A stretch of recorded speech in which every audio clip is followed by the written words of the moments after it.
Hello and welcome to another episode of the Idle Chat podcast. Now, there's a little snippet here at the start for two reasons.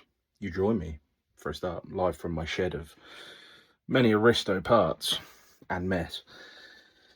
But the first point is to say thank you very much to everyone who has come up to us in the last few weeks, be it at Doryfest and, messaged us and all sorts to say you're really enjoying the podcast. Obviously, that's great. We've done it for nothing more than a laugh because it was some conversations we were having anyway. But me and Adam are both hugely grateful and quite shocked at how many of you listen, how positive everyone's words have been, and that's been lovely. We've seen a reasonable amount of growth as well since the Dory Fest. A lot of followers, a lot of subscribers, which is always fantastic. Obviously, anything like that helps us to expand the podcast, and hopefully on top of that will allow us to entice some more interesting guests and opportunities, which is brilliant. If you are listening, watching, whatever, and you enjoy what we do, if you could follow, if you could subscribe, obviously that would be phenomenal. I understand if you don't want to, that's fine, but we'd be hugely appreciative if you did. Now, the real reason, the crux of why I'm stood here at the start of this podcast talking to you. Now, everyone hold their breath. You're going to be shocked by this, but we might have had some technical difficulties. So, because of that, our audio might not be as good as it has been recently. Unfortunately, the recorder that we use, for whatever reason, cut out. Because it cut out, it didn't save any of the audio. So I've had to save the audio from an iPhone, which is what we use to record. I've done my best with it. It's, I think, quite listenable, but shockingly, it's less than perfect. So please hold. I'll figure out why our technical difficulty has occurred for the next episode. But for this one, it's not going to be quite as nice sounding as it has been. But it isn't too bad at all. I've done some up, down, jiggery, pokery, and pretended I'm an audio engineer, and made the best I could. But anyway, enjoy the episode. Thank you for listening. Thank you for bearing with us. And hopefully the audio will be fixed for the next episode. Okay. Go. We're live. Live and direct through your ear holes and maybe your eye holes. And back in our velour delights. Soiled. Lightly soiled. Only some DNA. Not that, DNA seems to be my thing lately. You like a thing with a stain? Apparently so. Yeah, apparently Big stain guy. Big stain. Love being around other people's DNA. That one has been gripped a lot harder than this one. Yeah, that's probably why I there's don't know DNA all over it. I don't know. Some bloke's been absolutely white knuckling through at the moment. That one's had some action. Seen some things. Derek's been getting a wicked gummy and gripping on for dear life. But this one's got a wobbly leg. Well, so perhaps that's the one they do the other side of the deal on. What a way to start, especially leading on from my last podcast. Yeah. Yeah, which actually there was a little development in that. I got a message from Martin. I forwarded you some of the voice notes. And yeah, Martin does have a voice note. It turns out that, as Martin's now named him, Jagger, Jan the Shagger, who was on a conquest across Scotland, that visited some other lady friends whilst he was there. Yeah, the population of Scotland is changing. Is increasing. And It's going to be a lot more edgy. Yeah, a lot more edgy. A lot more edgy. I'm here for it. There's more slam death 14s. Definitely. On Blitz 03s. Yeah, and a return of emo music. Yeah. It'll be good. A lot of My Chemical Romance in Scotland. There was a lot of, Jan was on a mission. Good on He's had a great time though. He has had the time of his life, by the sound of things. And he took it in good spirits, so that's he commented on the video and said and tried to reassure us that he did fall on his neck. So yeah, filthy liar. Yeah, terrible liar. It's awful liar. But hey, but he had a great time. Yeah, good on him. I don't know. He might still be in Scotland. Who knows? He's shagging his way back. He's still there. Can you imagine? The Swiss, like it's the equivalent of the Vikings when they came over raping and pillaging. He did it from Switzerland in a VW T5. But he's still in the Doryfest car park, and Stu's like, I can't get rid of him. I can't get rid of him. He won't leave. Just keep shagging everything. Fuck off, Jan. Well, then he goes away, comes back, and then goes away again, and then comes back. All I hear is ding ding from his Tinder account just hanging. He I saw on his thing he stopped in. I think it might have been France, or it might be somewhere in the UK on the way back to go to a Bring Me the Horizon gig as well. Really? So he's just on a tour, goes shagging, driving, gigs. Emo gigs. Emo gigs, yeah. He's living his best. He's living every sort of What a guy. single bloke's dream. And thank you to everyone that watched the and listened to the Doryfest podcast. It's done quite well, so thank you very much, guys. Sorry it was disturbed by an E46, but yeah, that was a bit of a shame. It actually didn't really affect the audio too much. So. And we cocked up. We did. We said that Dean from Nasty Boys won Spirit of Doryfest, and I was wrong. It was Best Build. Yes. As judged by Garage 21. Garage 21. So my apologies, but to be fair, it's Seat Build. And it was Seamus that won with the white S13 that won Spirit of Doryfest. Is that the Irish one that had a little whoopsie? Yeah, that had many whoopsies. So. Did do some whoopsies. Did do some crashing. Never a good time, not a long time. But no, correct. We stand corrected. Yeah, we were wrong. We were all excited and in a rush. So was a bit flappy, that one. Yeah, it probably came across as flappy. Yeah, but it was funny. It was funny. I enjoyed it. But whilst we're on Garage 21, big news, huge news, breaking news. Right, full disclaimer. So everyone's been asking for probably the last year. When's Meihan coming back? When's Meihan coming back? When's Meihan coming back? It's fucking back. It's back. It's back. Beaches. Now, this is before the official announcement. The official announcement will be Friday, the 17th of July. So you'll know by the time this comes out, you guys already know this. So we're a little bit behind. We were supposed to have a conversation with Dave a few months ago, but no fault of Dave's. There was a change at the circuit with regards to management, and everything got a bit thrown up in the air. Yeah. Which is why it's a bit last minute. So probably apologies on behalf of Dave and Garage 21. However, who cares? You got 3 weeks' notice and Mayhem's coming. Yeah. So get cars. Who gives a shit? You all knew it was possibly coming, so you got no excuses. Screw your shit together. But it would have been nice to have a little bit more notice for some guys, I guess. But it is what it is. They'll make it work. It will, yeah. And also, again, no fault of Dave's. Oh God, no. Also, I'd rather know about it with 3 weeks' notice than it not happen at all. Yeah, so 100%. We'll take it. 100%. And fair fucking play to him, because it's hard enough to get a UK venue, that's particularly a big venue like Donnington, to even have a conversation. Even try and have a drifting event within an event at a big motor racing circuit. And he's pulled it off last time, and they've obviously liked what he's done and pulled it off again. There will be a few slight, small changes, but fundamentally it will be the same.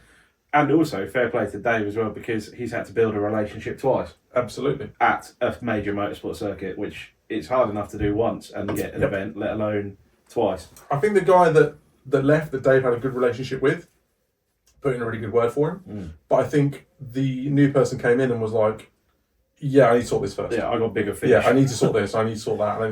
And it's like, and Dave was like, come on. Please, yeah. Please, sir. And eventually he managed to get it over the line. So, well done to Dave. Yes. And I cannot friggin' wait to see people throw down. I hope this time less people break their cars. That would be good. And we see some people really pushing it. Last time there was a few guys that were really pushing it, but that track is tough. Yeah, doesn't look tough, but I only spectated it and was like, this looks tricky. This is tight. Yeah, it's a lot. When you see it on video and photos from people that are standing on the wall or wherever, there's that shot in Japan where they're standing on that embankment. And it looks tight and it looks scary, but it doesn't look that bad. You get on that track in a 500 horsepower, whatever, 400 horsepower, whatever, and go first, second, around a corner, third. Clutch kick down the straight. And you might think it looks quite narrow on camera. In person, it's fucking terrifying. Yeah, it's terrifying. In the best possible way, though. If it was a road in the UK, you would drive down it as a 2-lane road wincing if a car came the other way. It's tight. It is just wide enough for 2 cars wide, but it's very tight. And when you're obviously side of trying to transition a car in Yeah. basically a car length, like Yeah. of width. Like it Yeah. really is tight when you stood on it. Obviously, the one at Donnington isn't the same as the one in Japan in terms of gradient and surfaces, but size-wise, it is a 1-to-1 scale. It Absolutely. is exactly to the centimetre. Yeah. I think Dave was like, well, there was one bit that was like 8 centimetres wider. Like if that's had the level of anal that we're getting to, Yeah. but it is as near as you are going to get identical to the Japanese layout. So Yeah. it really is tight. So And I think he's trying to get the curbs. That's the point. If anyone knows where you can get like raised curbs that sort of like interlock together, like a sleeping policeman, like a sleeping policeman, like the ones that are in Tesco's at Hardwick. I mean, people won't know what No, Tesco. but you will. Yeah. Yeah, But how am I supposed to explain that to the people? Like Oh, plastic, that you know that Tesco's place in Kings Lynn, Yeah. like that. like plastic speed bumps that are like Yes. screwed to the floor, Yes, like you have in supermarkets. but you can get those, and they kind of like interlock. Okay. So they're like a heavy little lump, like speed bump, Yeah. and then you lock them together. If anyone knows of anyone that can supply we're getting those, to this level of anal. This Like, is we want the bunny hop and we everything. want the bunny hop and everything. We want the. So he wasn't happy, I don't think, last time that on the infield he had cones, Yeah, because in Japan obviously they have a boulder, they have a drop off. curb. No, they have Big a like a sleeping policeman, effectively, all the way around the outside of the curve. So sorry, inside of the curve. So he wants to get that bit nailed this time. I think that's his focus. But I am, and he's got a long time to get it figured out. So. yeah, he's got 3 weeks. Oh, and this to build and that to build and this to build and that to build. And so if anyone tries to ring Dave and he seems a bit blunt, that'll be why. He won't be though, because he's too nice. He'll be on the fucking phone for an hour. That's the problem. Yeah, he will do that. Too nice to everyone. Yeah, he does do that. Are you going? As it stands today, on the 16th of July, it's 50-50. It's tight. It's going to be tight. Where are you up to with your car? Car's done. For the people. Actually, Do you need something? you know all those Jubilees we specifically ordered? Yeah. Yeah, Jack said fuck them off. You know the ones I said that I just use Jubilees, not T-Bug ones? Yeah, Jack said fuck them off. Yeah. What did Jack say to use? Jack said to use high grip Jubilees or the ones you buy from Turbo Zentrum that are £1 million with the little beveled bit. So I bought the Pretty beveled sure we bit. had this conversation, didn't we? Yeah, we did, yeah. It's very rare that it's this way round. It's normally the other way. Well, it had T-bolt clamps on it and it was fine. It's 700 horsepower, but apparently not a 500. Computer says no. So they arrived today. That's the final piece of the puzzle. Engine's in, gearbox is in, prop shaft's in, transmission tunnels covered up and sorted, interior's back together, plumbing's done. All the plumbing's done actually. Radiator in, cowling's in. I'm waiting for a clutch line from Hell Performance. Oh, you did just order one. Didn't Yeah, thank you, George Barkley, for that, sorting that out with them, which is a specific. So it's a S14 200SX clutch line with an AN3 female on the end rather than an M10 by 1, which I think is the standard Nissan. Do you want to tell the people why? Yeah, okay, so the reason I've gone to an AN3 and you're thinking, what the freaking hell is this contraption? I've fitted, I'm going to be a guinea pig, a Tilton adjustable clutch delay valve. As recommended, I can't take any credit, as recommended by Mr. Martin Richards.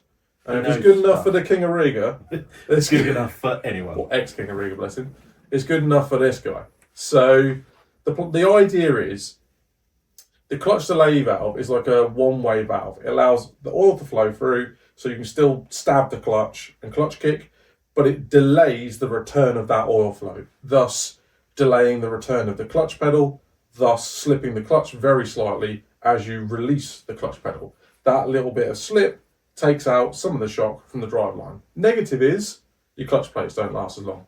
Positive is nothing explodes. But it should arguably be a very, very, almost unnoticeable delay. It's more to take shock out. It's not like the clutch is going to slip for half a second. No, if the clutch is slipping, you're fucked up. Yeah, you've got the wrong jet. So, it's just... It's just to take that initial, rather than that clutch clamping that friction plate or hitting it dead set, it can just slip an inch. Yeah. And that just gives it enough to... Inch is a lot. Well, I don't know if there's an inch, but... An inch is a lot in my life. Inch would make big differences to your life. But... yeah, so we'll see what happens. Anyway, going back, will I be there? I don't know. Car's done.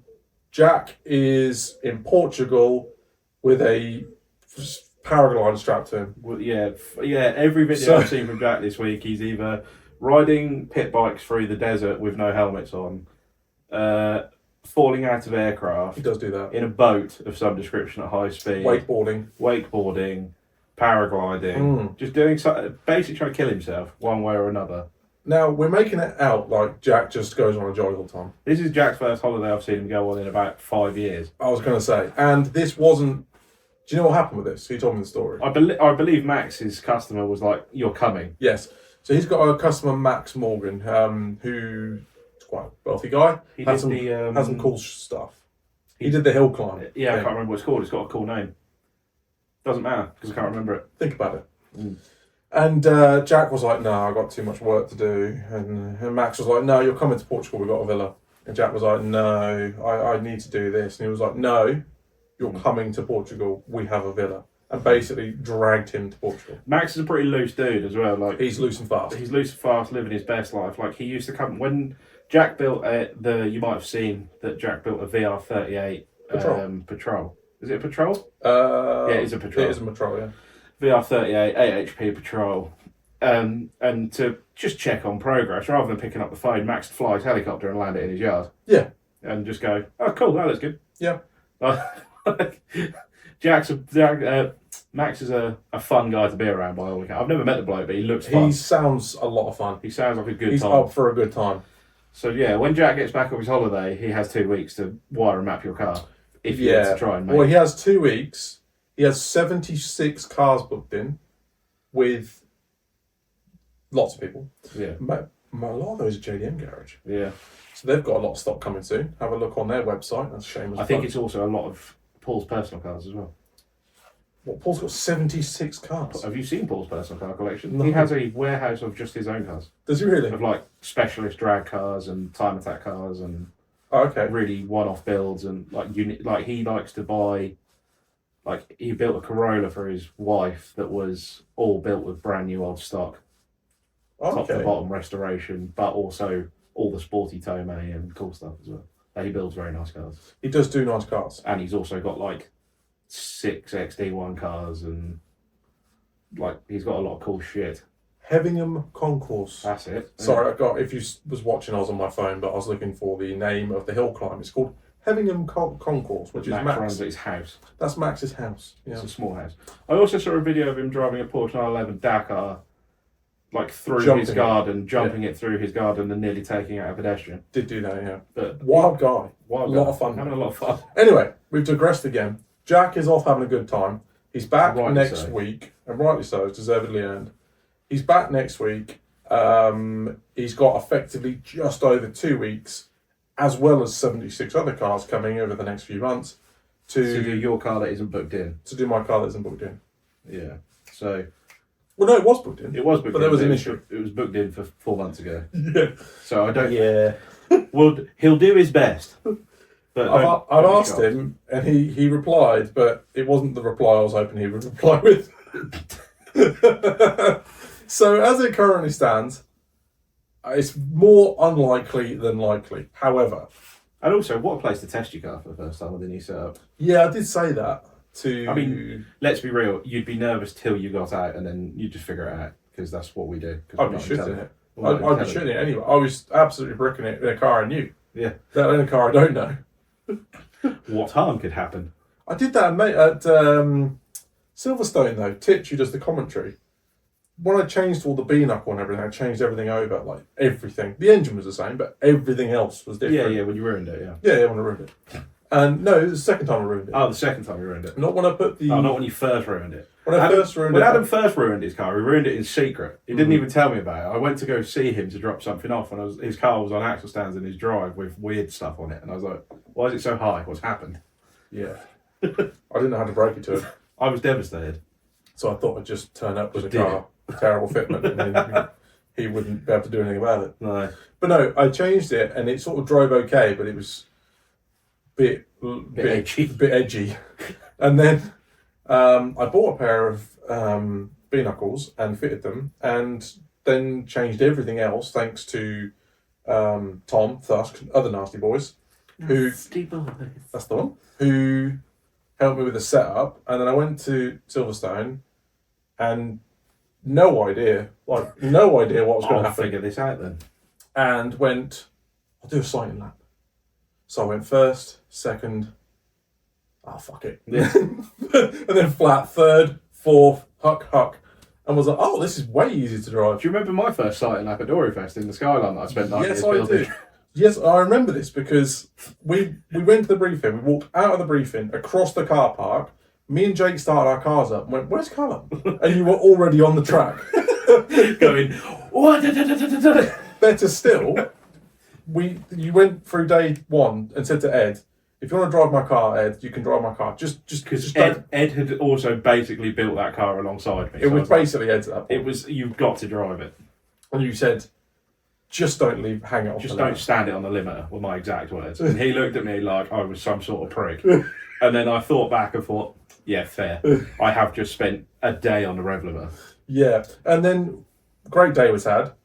Parked the car up, loaded it up full of shit, went to the hotel, woke up the next morning, you felt rough as hell. I inhaled a pizza the night before, didn't I? I snuck up on yeah. a pizza, which has become quite an infamous line. This was back when you were a big boy. This was back when I was a bigger boy. We ordered food that night in the pits, and Ed was still there was about 20 of us, wasn't there? We did a massive ordered a Domino's. shitload of Domino's. And Ed was still handing pizzas out to people and came to me and he was like, have you got your pizza? I was like, yeah, I've finished it. He's like, mate, that was a large. I was like, yeah. He's like, how the fuck did you eat that so fast? I was like, well, if you sneak up on it and you just eat it quickly, your body doesn't realise you're full.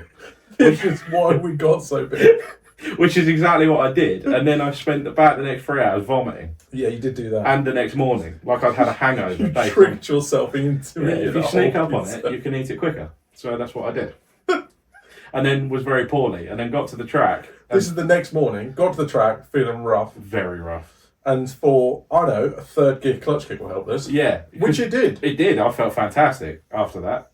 And Ed was in the passenger seat. And I was like, there's a real knock and it's getting worse, I think, Ed. We were about quarter of the way through the day when I was like, that knock's getting bad now. It's like, yeah, I'll jump under it and have a look in a minute. And looked under it. Everything was bolted up. Everything was fine. And for some reason, I popped the boot and my £1,000 welder was in there. Yeah. The knock was the welder going from one quarter panel to the other quarter panel. Yeah. I was like, the welder, I think there was like 4 spaces in a drive shaft. There was a boot full of spares. Boot full of and shit. A welder. Yeah, I was like, that'll probably do. Not a welded diff, an actual welder. No, an entire welding set. Yeah. That'll be a knock. That'll be my knock. Yeah. That was a funny idiot. That was the first and last time you drove that car. Yes, yeah. I built 9 years, one event, loaded it up. Still live strong though. Yeah, still going strong. With Jordan. Jordan's doing bits in it. We did get you some bits though on the way back from Doryfest. We did. So I sold the wheels as I spoke about, and then I had profit for like 4 hours, 5 hours before I said to you, no, I found this. No. So you exchanged wheels with the man in Scotland. We went to the hotel and you were very quiet, suspiciously quiet. I was also editing a podcast. And then you was like, what do you think of this? I was like, oh, do we need this, mate? I thought you needed coilovers and wheels. I do, but this is cheap. In fairness, it was cheap. It was fucking cheap. So, Garage Whiff Bits do, which is a horrendous name, by the way, Whiff Bits. Or Stinky Bits. I stink these bits. But Garage Whiff Bits do like I hate to say this because it's going to bring out my cuzzy bro. I can't wait. A stage 1, a stage 2, and a stage 3 power up kit for the Arista. Wicked.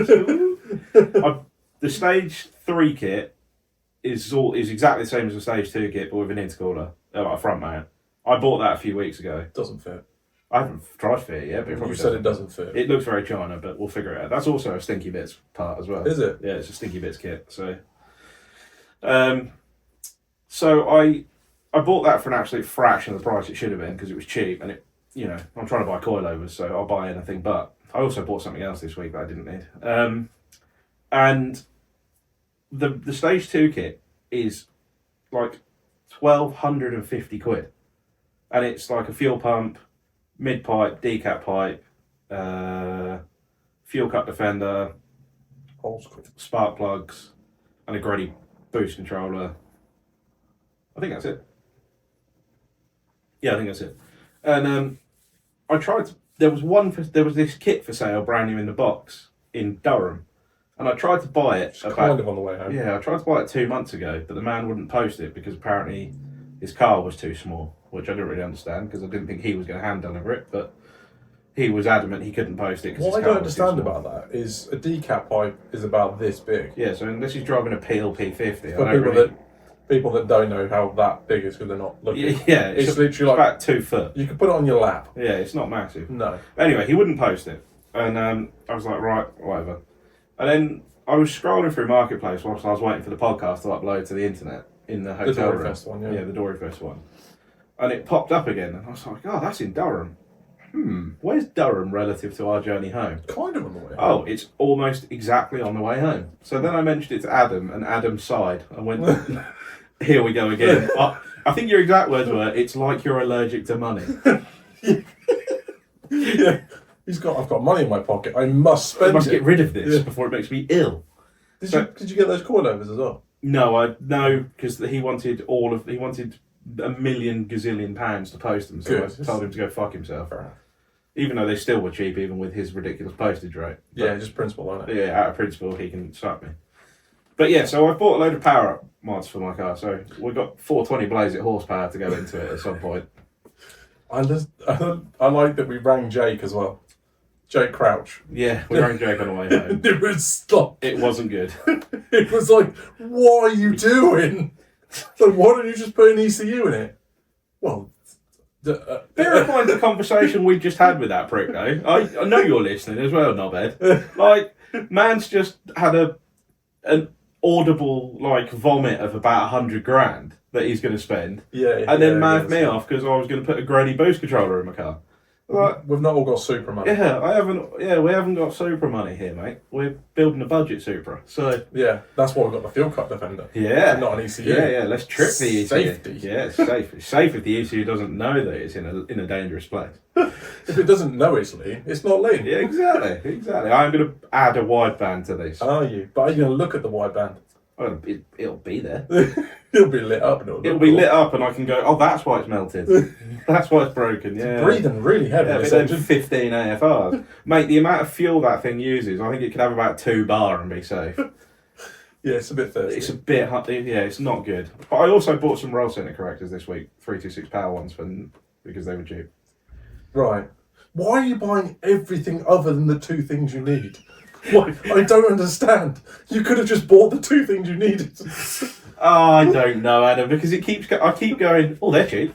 Oh, that's cheap. I've got roll center correctors ready for when I lower my car, but I need the coilovers. But you haven't got the coilovers, so what's the point? And even if you had the coilovers, you're not lowering on those wheels. No, I'm not. No. And you've openly said, I am not putting tyres on that car. No, I know. But they need it desperately. Yeah, needs they tyres. are quite perished these days, the front ones. The front ones are getting real cracky. It's like minutes away from a blowout. Yeah. And you're like, fuel cut defender. Yeah. I've actually got 2 now because I bought one a little while back for cheap as well. I discovered I was moving stuff around in my shed. I was like, oh fuck, I've already got a fuel cut defender. So I'm going to sell that, and that'll pay for my roll center correctors. Callum's got a problem. I don't need it. Yeah, I'm not a wise man. I forgot something about Doryfest. What did you forget about Doryfest? Welsh Borat man. Yes, Dan. DC Garage. Sent us a message yesterday. No, today. Yesterday? Today, I think. So Dan, if you didn't listen to the previous podcast, I'm sure you did. Just a quick recap. Follow him on Instagram. I'll put his Instagram handle here. Follow him and just watch his stories. He's talking about mechanic stuff, which is lovely, like just day-to-day mechanicking. Just listen to his voice. Yeah. It's fucking brilliant. I love him. He's the best accent I've ever heard. You won't understand what he's saying. You will, but you'll be confused as to where he's from, because 1 minute he's from Poland and 1 minute he's from Swansea. It's weird. It's great.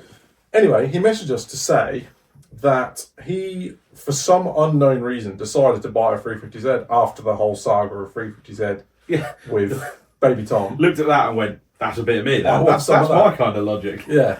That looks depressing. Let me in. You're going to be shocked to hear this, people.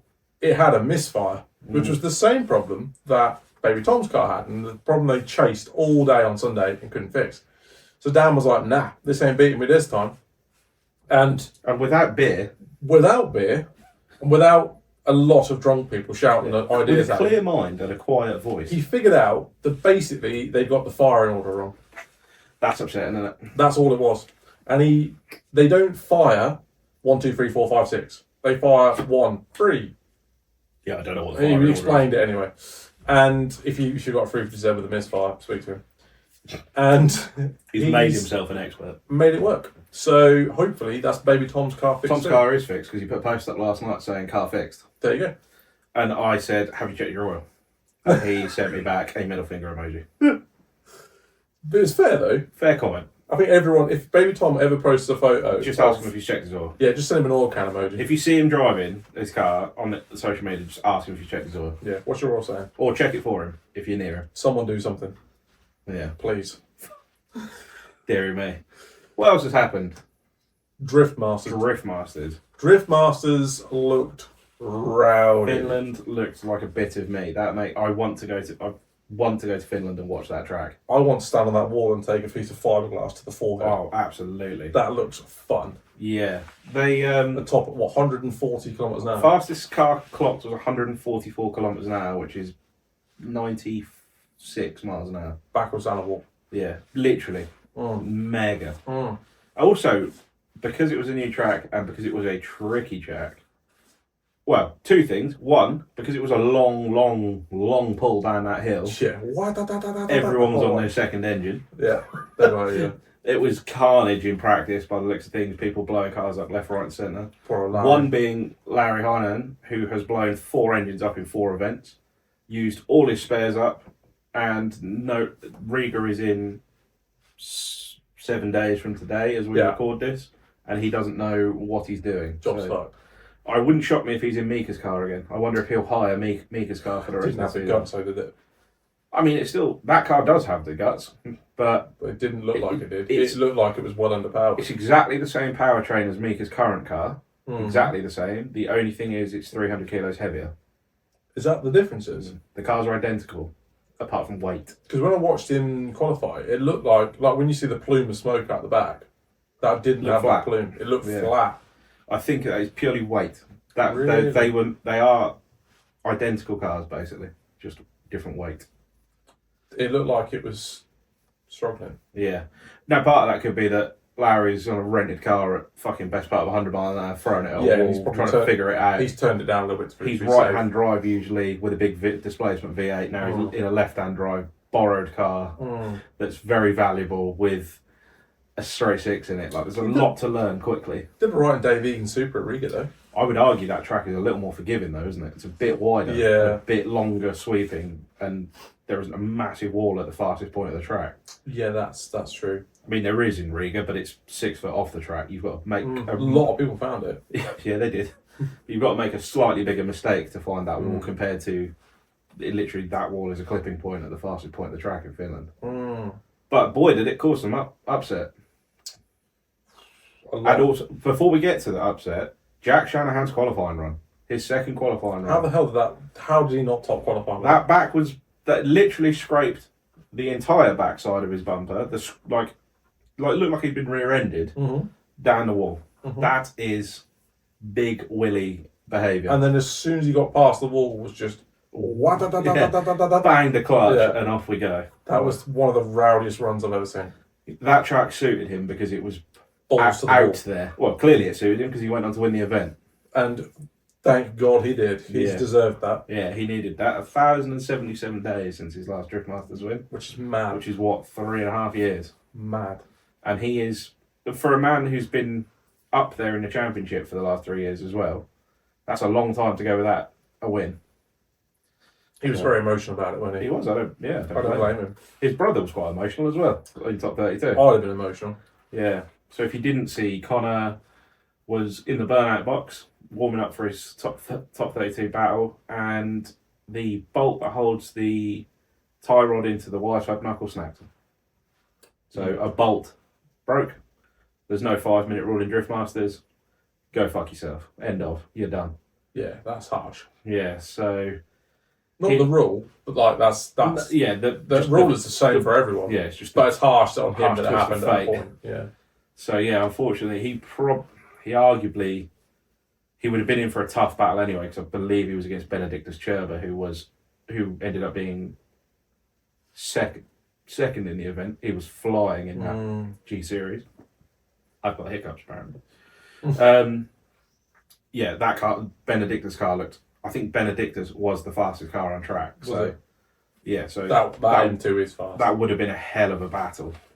But I think Connor would have had to have worked hard. But I would think that Connor probably could have edged it. Yeah. But to go out without even getting a chance is pretty brutal. A lot of crashes. Peter Vicek nearly messed up again. Yeah, Peter got bullied in his first round. Got fucking punted left, right, and centre. That was quite a spicy battle. I can't remember who it was with. But they basically wrote their cars off. Well, he made quite a big mistake, didn't he? He did. He made a mistake, and then the chase driver made a mistake. And it was one more time. Bit of a mess. And then in the both got zeros, didn't they? Yeah, in the second one more time, the other guy made a bigger mistake. Mm-hmm. But also the onboard clip from Peter that I sent you on Instagram, like from clip 2 down to the wall was like 15 seconds of solid limiter. Yep. Peter's had his car geared in such a way that it was like first, second, fourth, fifth. That's the first, second. He initiated. Initiate. Limiter. And limiter all the way from clip 1 to the wall. Yeah. It was round. I'm not surprised he had an engine. It was rowdy. Cool though. Very cool. That track was one of my favourite Driftmasters tracks I've seen. Yeah. It was. I think because it was so on the edge, because it was so fast. Yeah. And the undulation. Yeah, and the up and down of it. I'm surprised they didn't struggle more with tyre life. Well, I'm guessing you're going so fast, you're not frying the tyres perhaps off. got the wheel speed. Yeah. Well, you've got wheel speed, but you've got vehicle speed to go with as well as, so you get through the course before you burn the tyres out. Whereas a slow course with a lot of wheel speed, you're going to basically just burn the tyres off. I thought they were going to. When I first saw the first few runs of practice, I thought this is going to be a battle of wheel speed, of tyre life, but no, it wasn't. It didn't appear to be at all. No, it was a big change up on the whole though. It was a big change up of people at the top by the end of the weekend. The whole Driftmasters year has been a bit like that. No, it was very true. I mean, Ireland is all over the place. Yeah, very true. The top 32 was a very big change up. There's a lot of people went out. Dwayne obviously went out, unfortunately, due to a mistake of his own doing, because he sort of had it in the bag on his lead run. He does do that. And then unfortunately, he pushed. It looked like the car gripped up when he didn't expect it to, basically, and had a straight in against the wall, which was unfortunate. There was a few other guys just had. It very much levelled the playing field. Everyone was really working hard to get through their weekend. It looked like it cost a lot of people a lot of money as well. A lot of engines, a lot of gearboxes, drive shafts. I think one team had the gearbox out of their car 4 times. No thanks. And 2 gearboxes in it. Diego Correa, that was. Was it? Yeah. He did quite well on there. He did do quite well, yeah. But no, it was very good. I hope that is a regular addition to the I'd like to it go was to that. so much better than last year's Finland track. Yeah, definitely. I know that one was cool because it was in a theme park, but this is cool because it looks terrifying. For a spectator point of view, it was probably better in the theme park as an event. But for the drivers and for a spectacle on TV, that looked better. That said, though, all the spectators were on the bank down the fastest part of the track. I don't know what else is at that place. No, I don't know either. No. Whereas if it's at a theme park, at least you can go on the Big Dipper just before and after qualifying. What time's top 32? I've got to get on the teacups. I've got an appointment with the teacups. Yeah. The waltzers is calling my name. But yeah, no, it was a great weekend. Great to see Jack back on top where he belongs. Hopefully that's a bit of momentum for him to push through the next round. He took him from 10th to 5th in the championship, didn't he? Yeah, and Riga is normally a track he likes as well. Riga. So, but again, Riga's a balls out track. Big ballsy, fast track, isn't it? So hopefully he has another successful weekend. This weekend coming as you listen. Not even slightly jealous of Jordan and Geth who are going to watch. Don't even really wish I was there at all. Download Bolt. Get Bolt. Have a good time. Yeah, have a great time. But yeah, no. So Riga, what do you think? What do you think the momentum's going to be into Riga? Do you see Jack being back at the top again? Also, honourable mention to Connor Falvey. His qualifying runs were rowdy in Finland. He didn't keep They a bumper on the were. car. Looked like he struggled to keep up the actual. Yeah, I think he made a couple of small mistakes Yeah. and had lost ground, but he looked competitive until he didn't, which is a really stupid statement because that's how most people were. That is a stupid statement. Yeah. Looked good until he looked shit. Obviously. Yeah. Predictions. I think Peter's going to come out with something to prove. Yeah, I think Peter's getting He's a going bit to be pissed well off now. fired up because he's had a shit season. Well, he's not had a shit season. He had a great start. Yeah. And he's had a couple of shit rounds. And he's going to come out like, bro. Right. I think he's going to do well. This. Yeah. Jack's going to be on cloud 9 from Finland, and he's either going to do one or two things. He's either going to win it, or come very close to winning it, or send it into row Z backwards at 150 mile an hour. It'll be one of the two things. Yeah. Big D's going to get in his head in top 16 and mess it up, bless him. I hope he doesn't, but I think he will. Because I think his head's a bit of a wobble this year. Falvey's going to do well. I think Falvey Falvey will do well now. Davey going to qualify. Yeah, I was going to say, Dave, how do you think Dave's going to get on?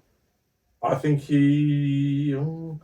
I think the car seems a little bit either underpowered or undergripped. Yeah, I think it Or very a much track depends like on that. where he qualifies. If he keeps qualifying 30 seconds. yeah, he'll be out top 32. If he can somehow get up to like 20th, Yeah. something like that, Get himself mid-pack. I think he'll put in a really good fight for getting into top 16. But I think it hinges on whether he can. He seems to bottle his first run and then leaves everything qualifying run. He's quite publicly said that he gets in his own head for qualifying. Yes. So. And I get that it's tough and it's easy for us to sit here saying, Armchair expert. do better. But I think it very much depends. If he can get like an 86 on his first qualifying run, he'll go into his second qualifying run and might get like a 90 and put himself mid-pack. If he gets a 0, he'll end up getting a 82 on his second run, and then he'll end up being 31st, 30th, 32nd, and he'll end up with a Peter Vicek or a Jack Shanahan. Or and Connor. I'm sorry, but he's not. Yeah, unless something yeah. happens, he's not winning that battle. We beat Connor Shanahan in Ireland. Connor got understeer. Connor But he beat- did beat him, so. Connor beat himself in Ireland. Yeah. If So. I'm honest. And that's no disrespect to Dave at all. No. And Dave, I'm sure, would happily say the same thing. But I'd like to see him have a hands-up battle with someone that's of a similar ability. Yeah. Someone. It's nice to see him looking comfortable in the car this season. So, I and think. he knows his way around Riga. Mm. He got that S13 ran fairly well when we were there. He did, and that yeah. car did not have the minerals for that track. So No, it didn't. I think he should. These next, what we've got 3 rounds left. We've got We've Riga, Ferropolis, And then Poland. Poland. Yeah. I think you will see Dave start to come more confident, come good in the next few rounds. Ferropolis or Ferropolis, what it's called. Yeah. I think that one should suit him. Yeah. And I think Poland, if he can keep out of the wall, he'll do well. Yeah. Because it's tight and technical, Technical, yeah. and you don't need 145 mile an hour vehicle speed. No. You only need 90, 60, 70, whatever. Yeah. So, yeah, I think Nick it- Knack will do well. Yeah, you'd like to think so. I think Nick Knack will be top 8. Who's going to throw an upset? What's the drama that I'm going to... What about Korpolinski? He's just coming in leading the championship at this point. Do you think he's going to keep it? Do you think he's Here's gonna keep that a momentum? controversial statement. Yeah. I don't like Korpolinski. No? I find him boring. I would agree. I find his driving a bit boring. I think he's good. Don't He's get me wrong, very good. very good, and he's very consistent. But I've never watched once Korpolinski and been like, "Oh my god, that's mental!" Wow, that was rowdy. Yeah, I think his qualifying score was overrated in Finland. Yeah. I don't think he was as good. I think he qualified. I don't think it was as good as they scored it. I think the commentary even said, Mm. you know, it's not going to top the. No, weekend, and then but it flipping nearly did. Yeah. Even he was like, "Oh my god." Yeah. I'm not a Korpolinski fan. I don't dislike the bloke. He seems lovely. No, nothing against him. I just don't like the way he drives. Style is. I don't like his car that much. I think it's quite plain. Mm. He's just yeah. He's obviously good though. I think the Or do you biggest think difference. he's a good criteria filler. So like, if you compare him to a Jack Shanahan or a Dwayne McKeever, you Jack Shanahan, you Dwayne McKeever, they'll be top 16, and they'll do their first run, and they'll have a slight advantage over the chase driver, and then they'll come in like rubbing doors. Yeah. and they'll push them off track, or they'll make a mistake, or they're shallow, or they'll mess the transition up because they are pushing hard, and then they'll lose the battle. Korpolinski has that last bit like Connor Shanahan. Yeah. The difference between Connor and Jack, I've said it before, is Connor and Jack are very, very, very similar in ability. Jack's got more flair, in my opinion. Yeah, I agree. More style. I prefer the way Jack drives. But that extra bit of flair is that extra bit of risk. Yeah. And Connor doesn't take that extra bit of risk, not unless he absolutely has to. Whereas Jack does it because Jack wants to do it. Same with Dwayne. Yeah. They're there they're almost like showmen. And they want to go and win, but they want to go and win on their terms, driving in their way. Bit like Nakamura. Yeah. He wants to go and qualify, but he wants his way. And unfortunately, when the competition is so competitive, when the level is so high, years ago, you'd have been fine, You'd have whatever. won on merit. But now you need to win on technical, hitting the points. It's becoming more It's becoming more technical. Like Jack's qualifying run in Finland. It was, for me and for you, the qualifying run of the weekend. Yeah. But it didn't top qualify. No. Because technically, he overrotated. And he wasn't fully in the zone. I think he was like a foot wide on, or a foot shallow on one of the inner clips. Precisely. Like it was. But to anyone else watching, that was the most spectacular one to watch. Yeah. So that's the problem. People like Dwayne and Jack are the most exciting. Nakamura, people like that. They're most exciting people to watch, but they're not always at the top of the podium. I'm going to put something out there that I would say consistent. that Jack is the most exciting driver to watch in Driftmasters at the minute. At the moment, yeah. It used to be Dwayne, but I would say it's Jack currently. Dwayne's doing some rowdy shit. How he managed to make his boot lid open so he didn't take his spoiler off in qualifying was quite impressive. That was wild. But Jack is consistently this season more exciting to watch. Yeah, I'd say so. And in FD, same thing. Yeah, in FD he's doing well. Same thing in FD. Making it, what he's doing in FD is super impressive. Making it work with two blokes compared to a 20-man strong RTR. And a truck and trailer. Yeah. And a car he doesn't really like. Yeah. But he's kind of made it work. And an engine he doesn't really like. But he likes that. In fact, he had one of those engines in his S14. Yeah, and he fucked it off to get blown him up. Yeah, so he's already been down that road, didn't like it, but now he's been sort of forced into going down that road again, and has somehow making it work. So, yeah, I think Jack will do well because he's on cloud nine. Or he'll send it into the stands. Or he'll, because he's going well, his car will just shift itself for some reason. Yeah, he does do that a bit. He does have a horrible twist of fate. Dwayne, that used to be Dwayne. Used to be Dwayne, yeah. But now Dwayne's Connor Shanahan seems to have inherited Dwayne's luck this season. He does, doesn't he? He's having a rough go of it. He's still up there though. Yeah. Who's winning the championship? That's what I was just about to say. Is it too soon? Well, you asked me about Riga, so I'm going to ask you about championship. I think you will see a final round between Korpolinski. I think Jimmy D is going to quietly chip away and worm his way up there. Oh, well, he is up there, but worm his way into serious contention. And depending how this weekend goes, Connor. You reckon? Yeah. I think Jack is going to come back strong if he has, like, if this weekend goes well, Jack will come back to be the bridesmaid yet again. But I think it will be between Korpolinski, James and Connor. I don't think Peter's luck is with him at the minute. I think Riga's pivotal for the championship. Riga is pivotal for the championship, yeah. I think depending on what happens this weekend, it might go from a 3-horse race to a 6-horse race. Yeah. Or it might go to a 2-horse race, or maybe even a 1-horse race. Yeah, depending on how it goes. I think Jimmy D, I forgot to mention him, will do well at Riga because he always does. Yeah, and that car is comfortable on big, fast-flowing tracks. Yep. And obviously James is comfortable in a Nissan Micro having a go. So, but I think the top of the championship as we see it is probably roughly where it's going to be. I'm just not sure if it'll be in that order. Put your predictions in the comments. Yeah. Let us know what you think. So it probably means that like Dave Egan's going to have a storming end of the season and come back for a victory. Because when we predict anything, it's fucking bollocks usually anyway. Yeah, every battle. Oh no, he's blown his turbo. Oh no, he's broken a Wisefab bolt. Like, wouldn't that be just have an absolute storm of luck? Buy run to the final. Yeah, that'd be awesome. I mean, like I say, put your Opinions in the comments Yeah. or DM us or let us know what you think, or if we're full of shit or if you agree. Yeah, We'll be interested to see what you think. Yeah, definitely. And good luck to everyone who's driving at Riga. And if you're going to Riga, fuck you. Look out for the Toshas. Yeah, Tosh is a bit spicy. Toshas are fruity. If you don't know what a Tosha is, and if you're a bit confused by this, go back to watch our cast from Riga. James Dean's consistency knows no bounds. No, he's consistent at everything. Questions. Before we do questions, we fuck this up all the time. Subscribe, follow, like. Yes, please. Please. We're ever growing, ever slowly growing. And It's slow and steady. Yeah, it is very steady. We had a big old spike in follows. We have gained a lot of followers on Instagram thanks to mainly Adam's hard work at Doryfest. Oh, the photos. With the content whilst we were there, so that was nice. Big influencer these days.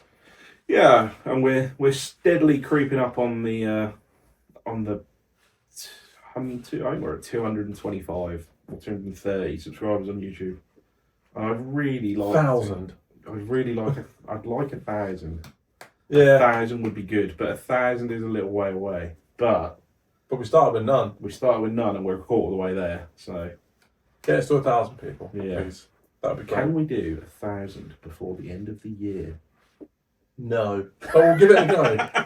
No, don't tell them that. We need sorry. them to all like and subscribe and try and get us. Help us, please. Yeah. And then hopefully we'll have something interesting to tell you in the off season with some interesting guests that we keep teasing. And yes. Hopefully that'll be a reason for you to subscribe. Spoke to another one of them this week. He's going to Ferropolis. Ferropolis. Lobodob. Talking about that. Right, excellent. Let's go to some questions before I ask you who it is and you accidentally give it away on the podcast. Question, Dan, DC Garage, Mr. Polish Welshman, Donnington Seacourse, what do you want to see? Well, we've just talked about that. Yeah. Want to see people throw down on that wall. Are you going? I know you're not taking the car, but are you going? I don't know. Technically, I should be at work. Yes. On the Saturday, and I can't because people are off. Right. So I might have to shut the business for a day. Oh, you're that committed? Yeah. We'll see. I probably can't do the Saturday, but I possibly can do the Sunday. The Sunday I might be free. The Saturday I shouldn't be free. No, but you also run the business, so... This is it. So if I have to shut it for a day, I'll have to shut it for a day, won't I? Yeah. Or take the laptop and the phone, which is what I did last time. Yeah, but that does sort of take the edge off it. It does take the edge off, but it is what it is. What do you want to see? Yeah, just people throwing against the wall. People having a good time, people being respectful, and if Dave hasn't bought witches' brooms, I'm going to slap him. Yes, witches' brooms. I need witches' brooms. And I want to instill that in all tracks in the UK. I feel like the More drivers... witches' brooms. Or just the drivers cleaning up after events. You help. You've given the opportunity to drive over the track, and you look after it at the end. Amen. Preach. I'll pick a broom. I might bring a broom. I'm not bringing a car. I might as well bring a broom. Drive something on the track. Just turn up witches' brooms. Yeah. Big Tasty XXL. Nathan. In your opinion, can B&Ws be driven hard and aggressive with the monster truck front fitment like the Nissans? Absolutely, but not 46 compacts, Nathan. They can't be, because they are solely owned by predators. So... That was statement. If you look at the front of that car and go, "Wow, that's lovely," then you're a predator. You need your hard drive checked. It's the only logical explanation. Okay. I think absolutely yes, they can. Look at our fellow podcast enthusiast, whose name has completely left my mind. So I'm trying to buy time from Animal Style. Oh, Palmer Sanders. Palmer. He's on Heatmakers, which are a Heatmaker's interpretation of a B-knuckle for a BMW, and the boy does hucks. So, absolutely, of course they can. I absolutely think you can. Unless it's an E4, which is compact, and then you're a predator. Then, obviously, yeah, you go straight to jail. But an E36 compact? Arguably better, but does look like it's been rear-ended and then polyfilled over. It has to be a two-door coupe, then. Yeah, two-door coupe. I'll take saloon. Touring's also suspect. I think... And I'm a touring guy, but... What do you think, just on that quickly, about the Japanese liveried style German cars? If done well, and it needs to be done very well, then yes. Also the same with kits, like Huxley. Huxley built a 36 and a 46 and it was sick with a Japanese kit. Your 328 Touring on fluoro wheels with the same kit is not it. The fluoro E46 bottle caps and fiberglass not painted, ain't it? That's not. You don't look cool. You look like it looks like shit. So if you're doing it, if you're doing it, you got to be all in. Nathan's 46 compact, apart from the compact bit of it, is quite cool. Like I didn't realise he had an E46. Yeah, he does. Yeah. So you've just called you. Let's go back a minute. I thought please you knew follow us. Please help us get to 1,000 squabbles. Unless you've got a 46. No. And then, Nathan, he's one of our followers. Predator. Just yeah. You remember from the Rate Our Rides? I just remembered the blue one. Yeah, he had the Wish.com livery on it. Yeah, is it blue? Blue with and he's got that disgusting vent in his bonnet. Yeah, I hadn't clocked, but now as soon as you said that, I was like, I know exactly. I'll tell you what, Nathan. I'll let you have your 46 compact if you get rid of the compact headlights and put a coupe front end on it. That's better. Just drive it with no front end would be better. Yeah, well, yeah. Just drive it in the dark. Next question. But yes, answer your question. Yeah, absolutely. _ SHNBRWN Brown? Shin Brown? Yeah, Manic. Oh, okay. Shin Brown. Highlight Red Wheels man of the Manic. That's the Red Wheels one. The one whose turbo fell apart. He did do that, yeah. Also, lowrider enthusiast. I don't know if you've seen the photo of his car from Dory Fest. 3-wheeling. Oh, is it that? That's that car. Yeah. Yeah, it does. Don't know what sort of coilovers he's got in the back, but it's spring eBay. rates. I should think His it's spring just rate by the rest of the team. 0. Blown. Yeah. Highlight of Dory Fest 5. I already know what you're going to say. Do you? Double clicking the mouse. Double clicking the mouse was good. Highlight of Dory Fest 5 for me was I got 2 highlights. If my on track Thom 180SX. That was my highlight, that car. Seeing it drive all weekend. The car is mega. Off track, meeting Manics. Garage Manic. They were good. They were hilarious. I would caveat that with meeting Dan from DC Garage. Yeah, and Dan from DC Garage. That was also hilarious. Yeah, also hilarious. But yeah, they are my highlights. And a man fingering a woman in a car park.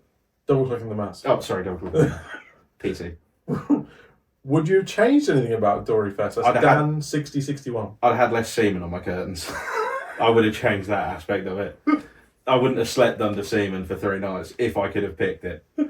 No? No. Funny. What about the cuck bed? Would you have chosen not to have the cuck bed? The cuck bed was fine. The cuck bed was okay. It'd been cucked in. So that was more my issue.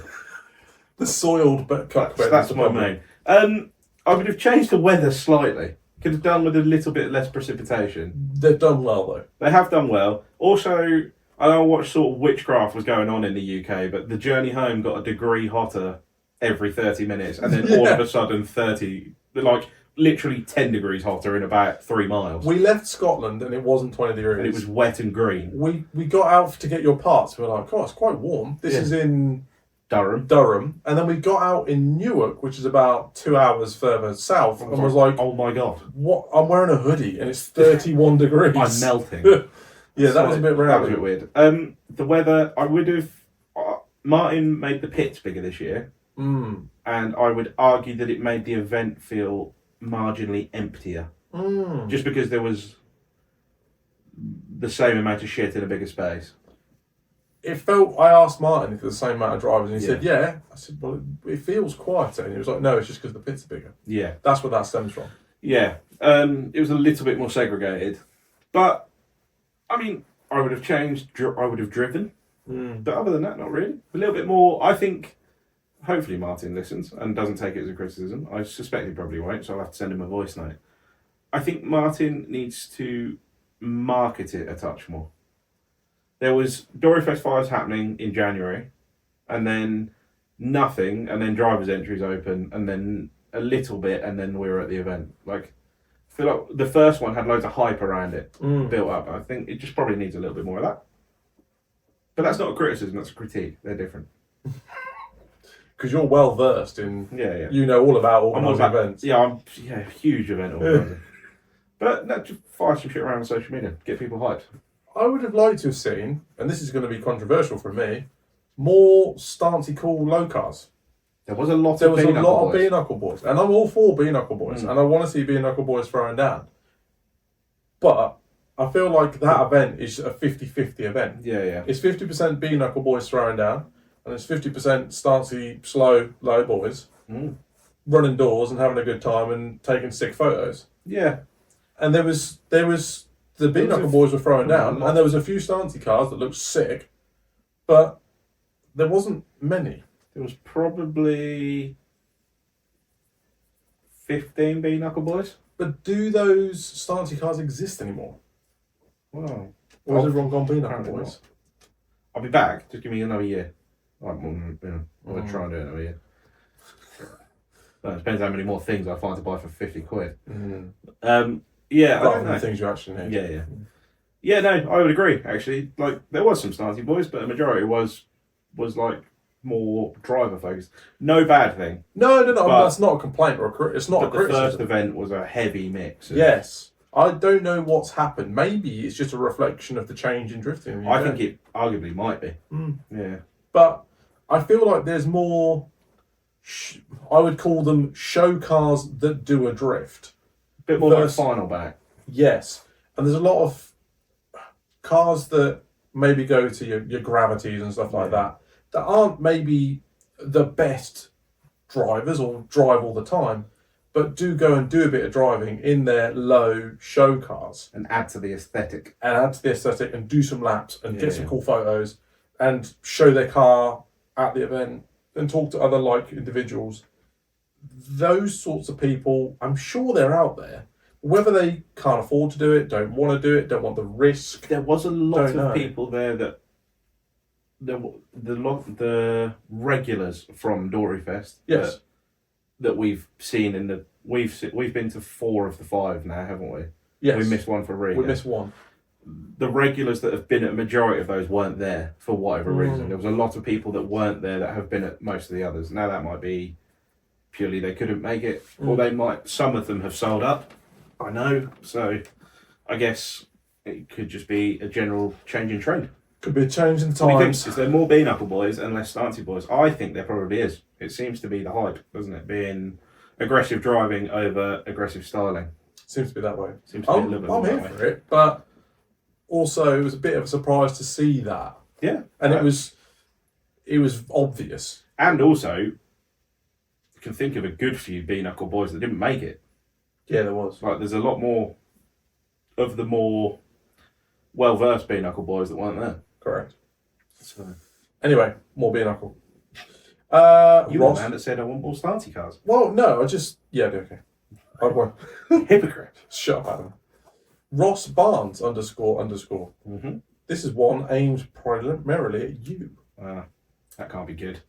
Callum, Yes. any marriage advice? My big day Saturday. Lies are helpful. What, big fat lies? No, or? just little ones. like little ones, like the parts were cheaper than you said they were. They're good ones. Like, no, I've still got that cash. Yeah. I've still got oh, did you make that 500 quid on them wheels? Yeah, I did, yeah. And that's not a lie, but I just didn't have the bit that I spent it on the way home. Does she know about this yet? She does, yeah. Hopefully. So If not, lie about parts if that you not, she's bought. No, advice for the big day. No, not really. Just it's basically the same thing, but with paperwork. If it's a decent relationship before, it's just now that if you decide it's not a decent relationship, you need a lawyer. Yeah. It's good. It's nice. Just have a nice time. Don't count the pounds whilst you're there. No, don't do that. I worked my wedding day out that it cost me £16.60 a minute. Yeah, don't do that. And I didn't earn that an hour at the time. So that was a bit upsetting. Don't work out the cost and have a good time. There is no secret to marriage. It is the same as a secret to a good relationship. That's my... Which is communicate, enjoy yourself, don't stop dating, have fun.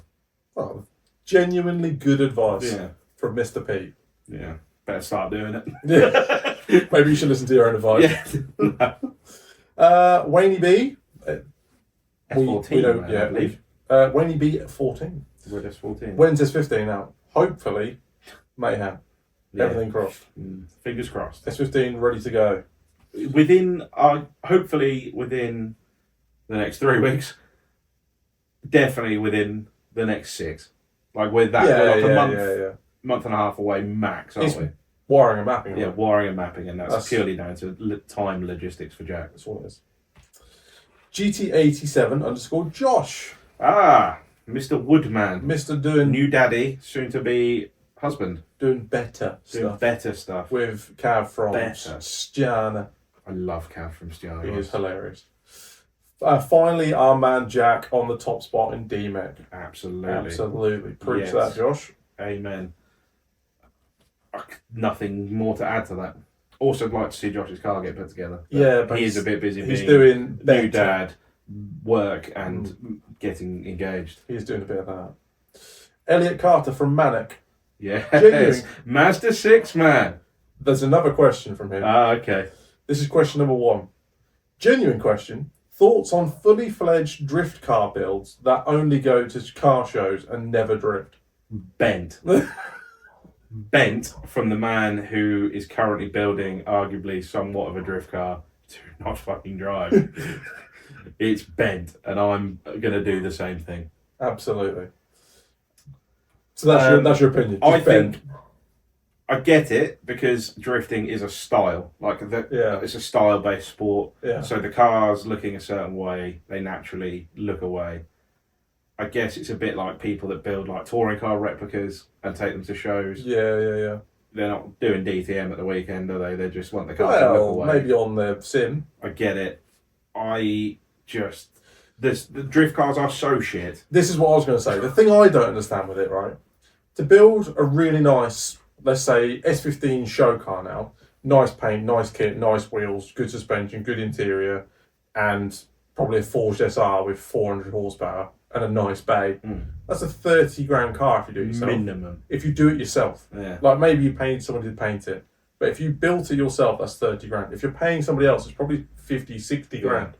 Now, for 50, 60 grand, there are so many incredible cars out there that you could go and buy and put wheels, a lip kit or whatever you want to do, and some bits and bobs to make it yours, and it would be so much better in every single way. Why would you not do that? Because they fundamentally, it's a 30-year-old Nissan.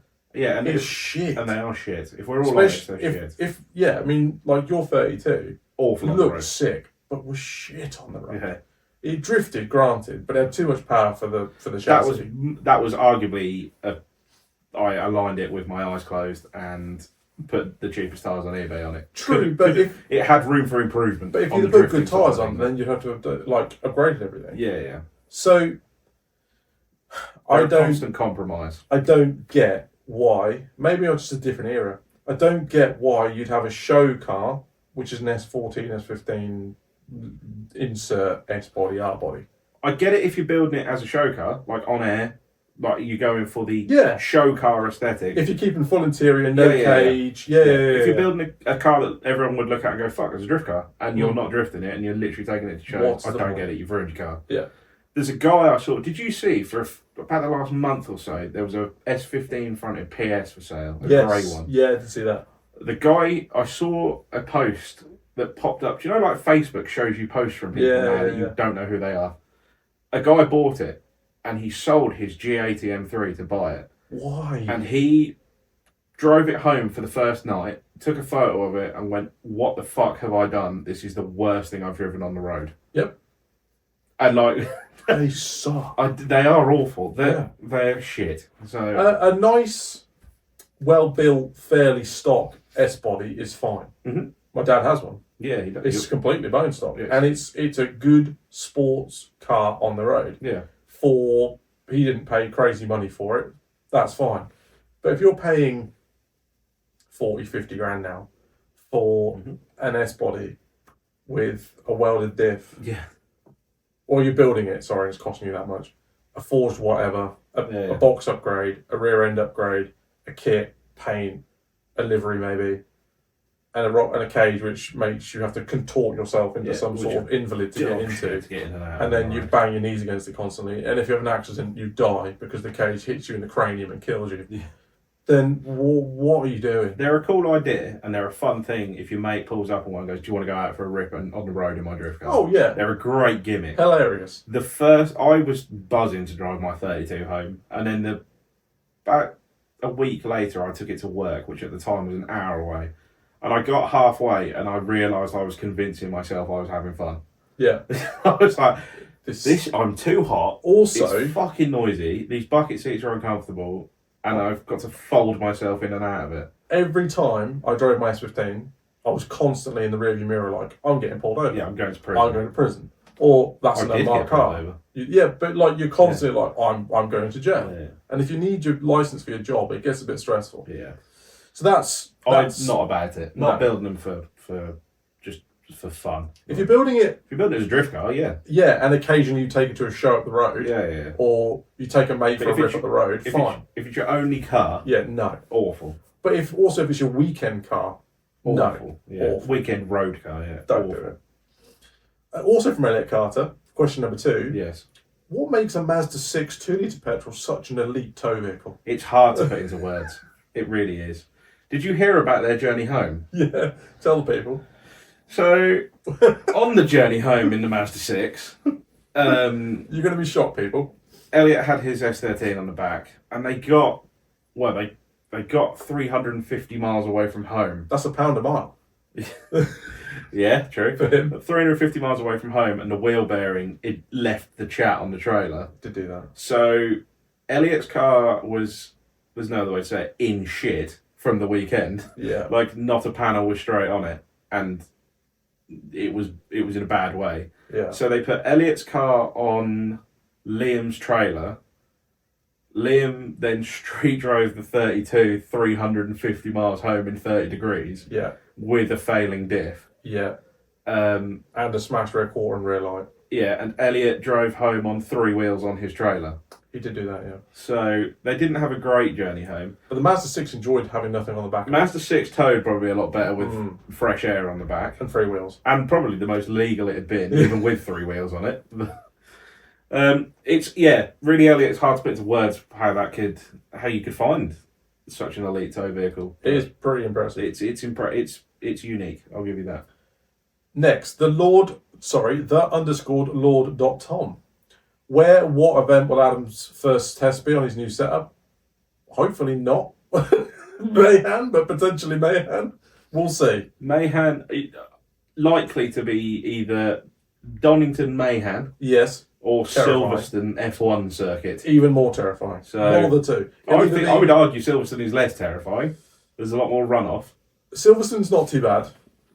Meihan's a bit scary, but we'll deal with it. Yeah, one or the other. Hopefully Meihan, but hopefully not Meihan at the same time. Do a skid. Are you boys planning on doing Matsuri?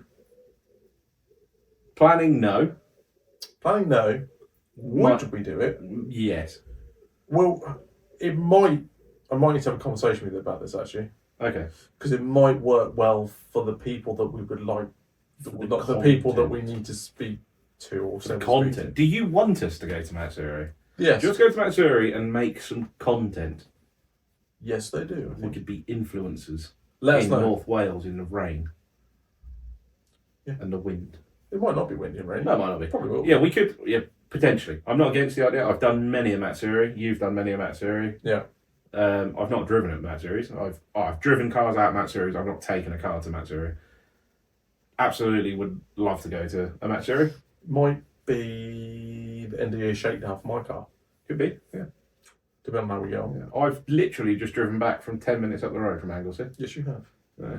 Yeah, we might as well do that journey again. Next one. Okay. Hobnobs_yo.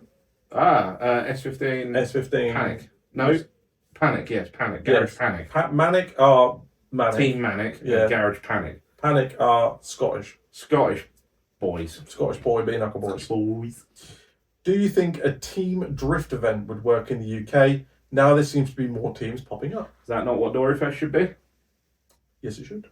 The first Doryfest 1 had a team event in it. Did it? It did, yes. I don't remember that. Where people teamed up, but there wasn't enough teams, so people made their own teams with non-matching teams, and it didn't quite have the team vibe. So, yes, absolutely. I think that people should do teams. It's not easy to do because you need to get a group of people to agree, or you need a group of mates that are fairly loose and fast, like Manic, and you just make it up as you go along. But yes, absolutely, I love team. Like Final Bat looks so sick because of the team. I've always loved team drifting. I've liked the stylish side of it, but I also like the 4x4 side of it as well. Like I think I don't think we have enough teams currently to make a solo just team based event. But I don't see how it couldn't be part of Dorifest if a few more people put together some more teams. And I reckon I could have got teams in that sentence a few more times. Sufficiently answered. Count the amount of teams and comment below. Next, last couple questions, everyone. Ready? I'm ready. I'm born ready. Tilburn Jack. Of course. Again. Wondered where he's been hiding. Jack Shanahan wall runs. ... Yeah, mega. Incredible. Big dick energy. What's Laurie going to do about a power plant? Fuck knows. I can't remember where I saw it. He was discussing with someone. Basically, he runs a Dodge NASCAR V8 from the early 2010s-ish season. They're like 800 horsepower naturally aspirated. He runs like 6 PSI through it and makes 1,000 horsepower. Yeah. Pretty fruity. The problem they have is, through the NASCAR season, I've got into NASCAR recently thanks to a fellow YouTube enthusiast that has got into it, and it's competitors. It's got me a competitor. Fucking hell. Yeah. Okay.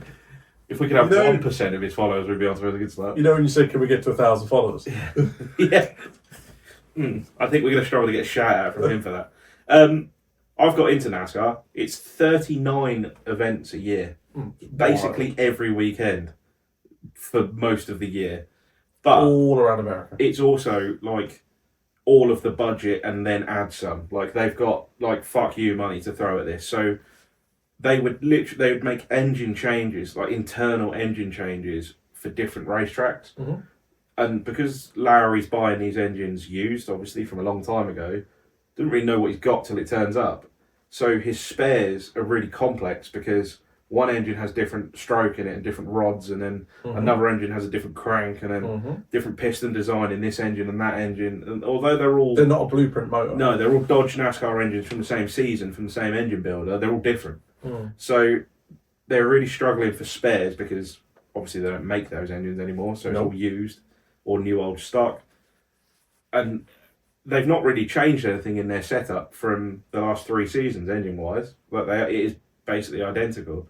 But I think 3 seasons of Driftmasters has led to everything's a bit tired, and they haven't perhaps got the spares they want, so they keep piecing stuff together, and I think they're out of pieces.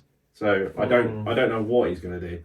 I don't know that he won't end up with a turbocharged V8. It wouldn't surprise me if he ends up with a setup like I know you're going to say Touran Kavir. Yeah, 3UZ with the turbo. Yeah, that's a bit more boring, but it would work. Yeah, a bit more boring, but it'll make 1,000 horsepower and reliably and easy spares. Yeah, and you can get all bits for them. And they're not that expensive to buy. No, so I bet those Dodge engines are not cheap. Yeah, they're going to be 10-15 grand a pop, used, unknown, I should think. Yeah. And they dry some, and they rev to 11T, and yeah, it's not. It would be a shame to see him lose that because they're such a sick-sounding engine. His car sounds so mega, and I'm gutted we didn't get to hear it in Riga IRL because he had an engine failure. So funny that. Yeah, I'd be sad to see that leave the grid, but I don't know what he's going to do. But he's in the shit for the next 3 rounds at the minute. Absolutely. He said on the live stream, "I've used all my spares. This was our last engine. I don't know what I'm doing for the rest of the season." So, and that was only 4 days ago. So it's not a nice position to be in. No. And the Riga and Finland round are very close. So fuck knows. Who knows? Well, we'll find out soon. Absolutely. Last couple. Jake. Aristo Jake. With the amazing with the amazing job Dave is doing with the more closed type Meihan days, do you think there'll ever be an opportunity for public days with a slightly friendlier layout for people with strict rules, but no shit boxes? As he puts it. I don't. Good wording. I like it. We've spoke to Dave about this, haven't we? have, yeah. I don't know how much of it is. I don't know into how much of it fruition. we can We won't go into deep detail. say. There is scope. At the moment, so Dave was on a path with this circuit director or whatever he was, and had a great relationship, and hence the event happened in the first place, and the second event was sort of scheduled in, so to speak. However, some changes within staff meant that Dave sort of had to rebuild those relationships because within the motorsport community, it is quite Frowned upon. We are yobbos. We're yobbos, but it's also a little bit like cliquey in a way. Like they work on word of mouth referrals and knowing the right people. Vouching for people, knowing that person is a good person, and if there's a reputation that you need to uphold, that you're a good promoter or a good organizer. And David built that relationship, and then it didn't fall apart, just the blow left. So he had to rebuild that relationship, which he's done, and successfully. So I would guess that conversation, I believe, was had with the previous manager, director, I can't remember. I don't know what the exact... I think it was track manager. Something like that, yeah. For Donnington. So that conversation was had, and it was kind of a case of, let's see how this goes. I'd like to do more. I'd like to do more. But let's see how this one goes. And it went well. And then it all sort of didn't do a lot because the staff changes. So I suspect hopefully it will be the same conversation again Yes. following this one. Hopefully this goes well, which I'm sure it will do. And provided it does, which I'm sure it will do, Dave will then hopefully have won over the new people that he needs to win over. And he can start go, that conversation again. right then, that was sick, wasn't it? And they'll go, yeah. And he'll go, right, well, this is what we want to do. And then hopefully we will get more drifting at Donnington.